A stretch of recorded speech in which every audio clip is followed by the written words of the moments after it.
Hello, कैसे हैं आप लोग। मैं श्वेता आज आपको प्रेमचंद की कहानी जिसका नाम है कफन सुनाऊंगी। तो चलिए शुरू करते हैं और प्लीज़ मेरे चैनल को शेयर और सब्सक्राइब कीजिए प्लीज़। चलिए शुरू करते हैं। झोपड़े के द्वार पर घीसू और उसका बेटा माधव दोनों एक बुझे हुए आलाप के सामने चुपचाप बैठे हुए थे। अंदर माधव की बहू बुधिया प्रसव वेदना से करा रही थी। रह रहकर उसके मुंह से ऐसी दिल हिला देने वाली चीख निकलती कि दोनों कलेजा थाम लेते। जाड़ों की रात थी, प्रकृति सन्नाटे में डूबी हुई, सारा गांव अंधकार लय हो गया। घीसू ने कहा, मालूम होता है बचेगी नहीं, सारा दिन दौड़ते ही गया, जा देख तो आ। माधव चिढ़कर बोला, मरना ही है तो जल्दी मर क्यों नहीं जाती, देख कर क्या करूं। तू बड़ा बेदर्द है, साल भर जिसके साथ सुख चैन से रहा उसी के साथ इतनी बेवफाई। तो मुझसे तो उसका तड़पना और हाथ पांव पटकना नहीं देखा जाता। माधव ने दो टूक कहा। यही कुनवा था और सारे गांव में बदनाम। घीसू एक दिन काम करता तो 3 दिन आराम करता। माधव इतना कामचोर था कि आध घंटे काम करता तो 3 घंटे चिलम पीता।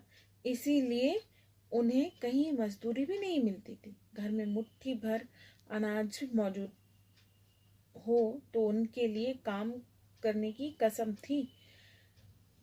जब 2-4 फाके हो जाते तो घीसू पेड़ से लकड़ियां तोड़ लाता और माधव बाजार में जाकर बेच आता। जब पैसे हो जाते दोनों इधर उधर मारे मारे फिरते।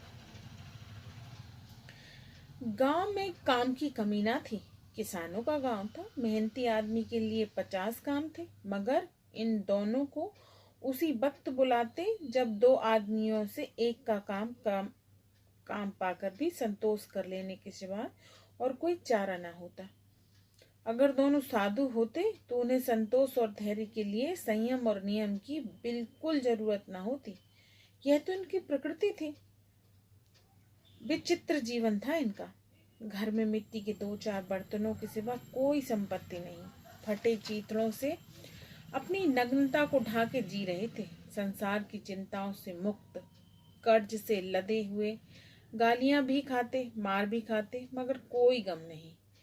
दीन इतने की वसूली की बिल्कुल आशा ना रहने पर भी लोग इन्हें कुछ न कुछ कर्ज दे देते थे।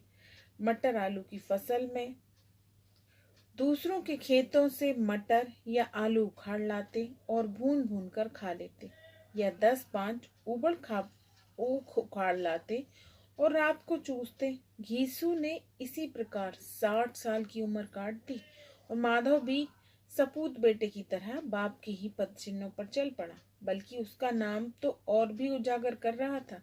इस वक्त भी दोनों अलाप के सामने बैठकर आलू भूनकर खा रहे थे, जो किसी खेत से खोद कर लाए थे। घीसू की स्त्री का तो माधव का ब्याह पिछले साल हुआ था। जब से वह औरत आई है उसने इस खानदान में व्यवस्था की नींव डाली थी और इन दोनों बेगैरतों को दोचक भरती रहती थी। जब से वह आई ये दोनों और भी आराम तलब हो गए, बल्कि कुछ अकड़ने भी लगे थे। कोई कार्य करने को बुलाता तो दुगनी मजदूरी मांगते। वही औरत आज प्रसव वेदना से मर रही थी और ये दोनों शायद इसी इंतजार में थे कि वे मर जाए तो आराम से सोए। घीसू ने आलू छीलते हुए कहा, जाकर देख तो क्या दशा है उसकी। चुड़ैल का फिसाद होगा या और क्या होगा, और क्या। यहाँ तो ओझा भी 1 रुपये मांगता है। माधव का भय था कि कोठरी में गया तो घीसू आलू का एक बड़ा भाग साफ कर देगा। बोला, मुझे वहां जाते डर लगता है।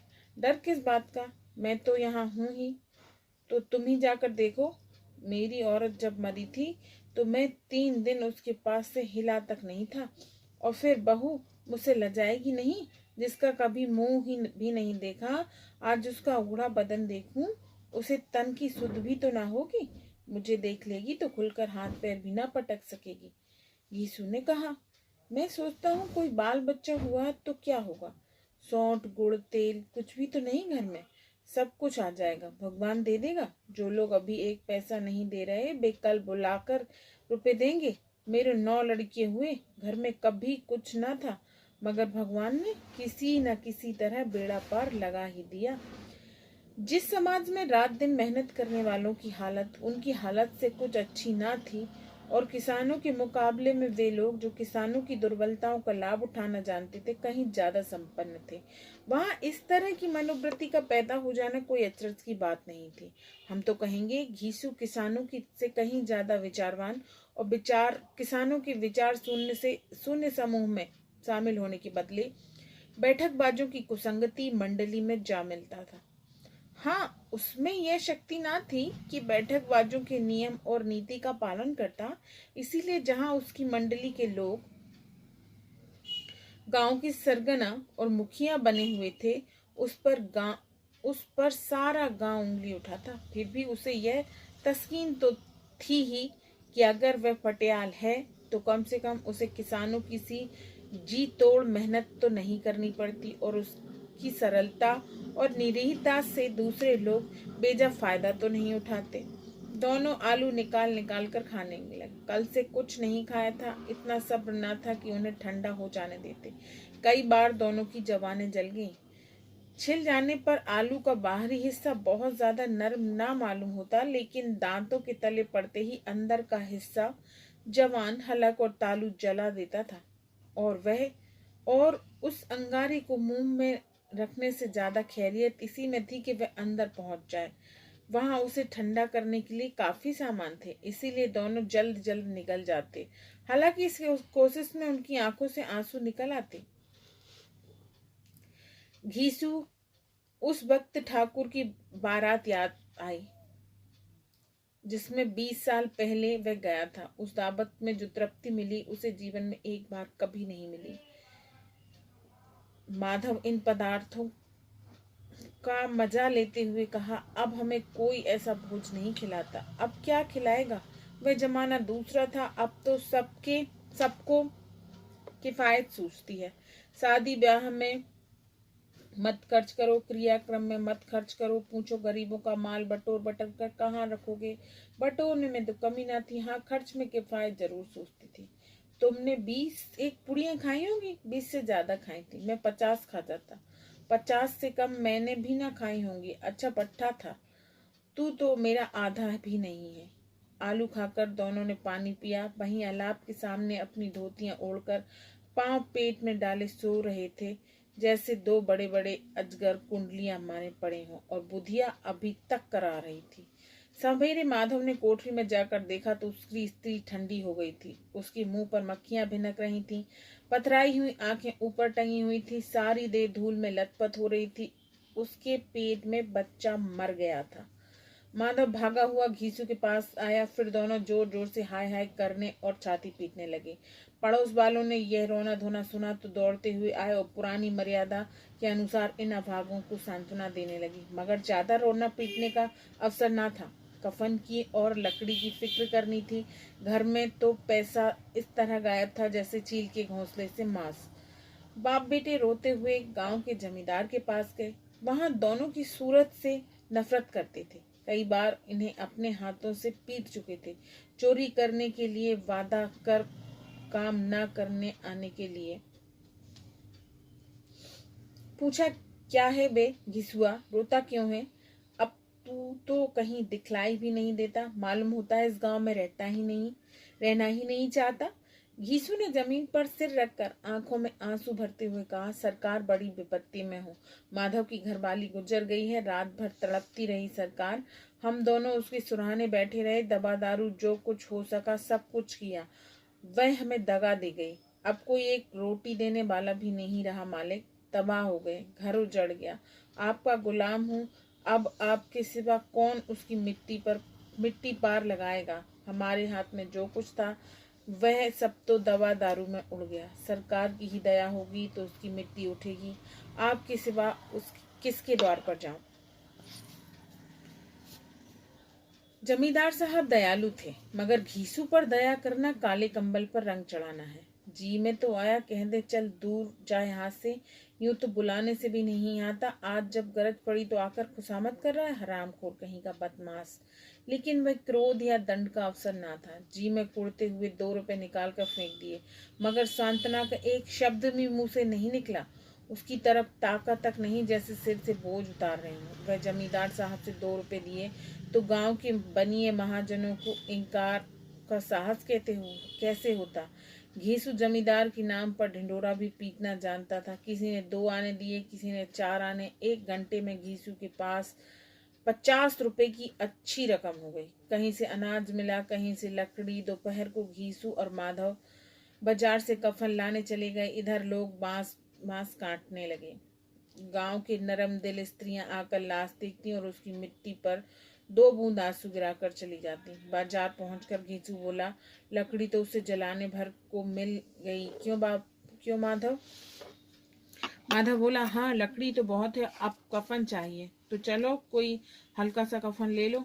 हाँ और क्या, लाश उठते उठते रात हो जाएगी, रात को कफन कौन देखता है? कैसा बुरा रिवाज है कि जीते जी तन ढकने को चीथड़ा भी ना था और मरने पर नया कफन चाहिए। कफन लाश के साथ जल ही तो जाता है और क्या रखा रह जाता है। यही 5 रुपए पहले मिले तो कुछ दवा दारू कर लेते। दोनों एक दूसरे की मन की बात ताड़ रहे थे। बाजार में इधर उधर घूमते, कभी इस बजाज की दुकान पर, कभी उसकी। तरह तरह के कपड़े, रेशमी और सूती देखे, मगर कुछ जचा नहीं। यहाँ तक कि शाम हो गई, जब दोनों ना जाने किस देवी प्रेरणा से एक मधुशाला के सामने जा पहुंचे और जैसे ही पूर्व निश्चित व्यवस्था के अंदर चले गए। वहां जरा देर तक दोनों असमंजस में खड़े रहे। फिर घीसू ने गद्दी के सामने जाकर कहा, साहू जी 1 बोतल हमें भी देना। उसके बाद चिखोना आया, तली हुई मछली आई और दोनों बरामदे में बैठकर शांतिपूर्वक पीने लगे। कई कुंजियां ताबड़तोड़ पीने के बाद सुरूर में आ गए। घीसू बोला, कफन लगाने में क्या मिलता, आखिर जल ही तो जाता है, कुछ बहू के साथ तो जाता नहीं। माधव आसमान की तरफ देखकर बोला, मानो देवताओं को अपनी निष्पापता का साक्षी बना रहा हो। दुनिया का दस्तूर है यही तो, लोग बामनों को हजारों रुपए दे देते हैं, कौन देखता है परलोक में मिलता है या नहीं। बड़े आदमियों के पास धन है, फूके, हमारे पास फूकने को क्या है। लेकिन लोगों को जवाब क्या दोगे? लोग पूछेंगे नहीं कफन कहाँ गया। घीसू हंसा, अबे कह देंगे कि रुपए कमर से खिसक गए, बहुत ढूंढा नहीं मिले, लोगों का विश्वास नहीं आएगा, लेकिन फिर वही रुपए देंगे। माधव भी हंसा, इधर अनपेक्षित सौभाग्य पर। बोला, बड़ी अच्छी थी बेचारी, मरी तो खूब खिला पिलाकर। आधी बोतल से ज्यादा उड़ गई। घीसू ने 2 सेर पूड़ियां मंगाई, चटनी, अचार, कलेजियां। शराब खाने के सामने ही दुकान थी। माधव लपक कर 2 पत्तलों में सारा सामान ले आया। पूरा 1.5 रुपया खर्च हो गया। सिर्फ थोड़े से पैसे बचे। दोनों इस वक्त शान से बैठे पूड़ियां खा रहे थे, जैसे जंगल में कोई शेर अपना शिकार उड़ा रहा हो। जब ना जवाबदेही का खौफ था, ना बदनामी की फिक्र। इन सब भावनाओं से उन्होंने बहुत पहले जीत लिया था। यीशु दार्शनिक भाव से बोला, हमारी आत्मा प्रसन्न हो रही तो क्या उन्हें पुण्य ना होगा? माधव ने श्रद्धा से सिर झुकाकर तस्दीक की, जरूर से जरूर होगा। भगवान तुम अंतर्यामी हो, उसे बैकुंठ ले जाना। हम दोनों हृदय से आशीर्वाद दे रहे हैं। आज जो भोजन मिला वह कभी उम्र भर ना मिला। एक क्षण के बाद मन में एक आशंका जागी। बोला, क्यों दादा, हम लोग भी एक न एक दिन वहां जाएंगे ही। घीसू के इस सवाल का कुछ उत्तर नहीं दिया। वह परलोक की बातें सोचकर इस आनंद में बाधा ना डालना चाहता था। जो वहां हम लोगों से पूछे कि तुमने हमें कफन क्यों नहीं दिया तो क्या कहोगे? कहेंगे तुम्हारा सर। पूछेगी तो जरूर, तू कैसे जानता है कि उसे कफन ना मिलेगा? तू मुझे ऐसा गधा समझता है? 60 साल क्या दुनिया घास खोदने में गाड़ दी, उसको कफन मिलेगा और बहुत अच्छा मिलेगा। माधव को विश्वास न आया। बोला, कौन देगा? रुपए तो तुमने चट कर दिए, वह तो मुझसे पूछेगी। उसकी मांग में सिंदूर तो मैंने भरा था। घीसू गुस्सा होकर बोला, मैं कहता हूँ उसे कफन मिलेगा, तू मानता क्यों नहीं? कौन देगा, बताते क्यों नहीं? वही लोग देंगे जिन्होंने अब की दिया है। हाँ, अब की रुपए हमारे हाथ ना आएंगे। ज्यों ज्यों अंधेरा बढ़ता और सितारों की चमक तेज होती, मधुशाला की रौनक भी बढ़ती जाती। कोई गाता, कोई डींग मारता, कोई संगी के गले लिपटता, कोई अपने दोस्त के मुंह में कुल्हड़ लगाए रहता। जीवन की बाधाएं यहाँ खींच लाती हैं। कुछ देर के लिए यह भूल जाते हैं कि जीते हैं कि मरते हैं, या ना जीते हैं ना मरते हैं। ये दोनों बाप बेटे अब भी मजे ले लेकर चुस्कियां ले रहे थे। सबकी निगाहें इनकी ओर जमी थी। दोनों कितने भाग्य के बली हैं। पूरी बोतल बीच में है।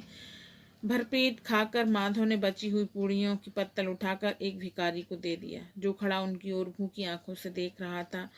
और देने के गौरव, आनंद और उल्लास का अपने जीवन में पहली बार अनुभव किया। घीसू ने कहा, ले जा, खूब खा और आशीर्वाद दे। बीबी की कमाई है, वह तो मर गई, मगर तेरा आशीर्वाद उसे जरूर पहुंचेगा। रोए रोए से आशीर्वाद दो, बड़ी गाड़ी कमाई के पैसे हैं। माधव फिर आसमान की ओर देखने लगा। वह बैकुंठ में जाएगी दादा, बैकुंठ की रानी बनेगी।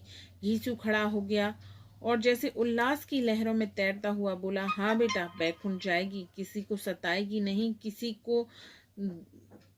किसी को दबाया नहीं। मरते मरते हमारी जिंदगी की सबसे बड़ी लालसा पूरी कर गई।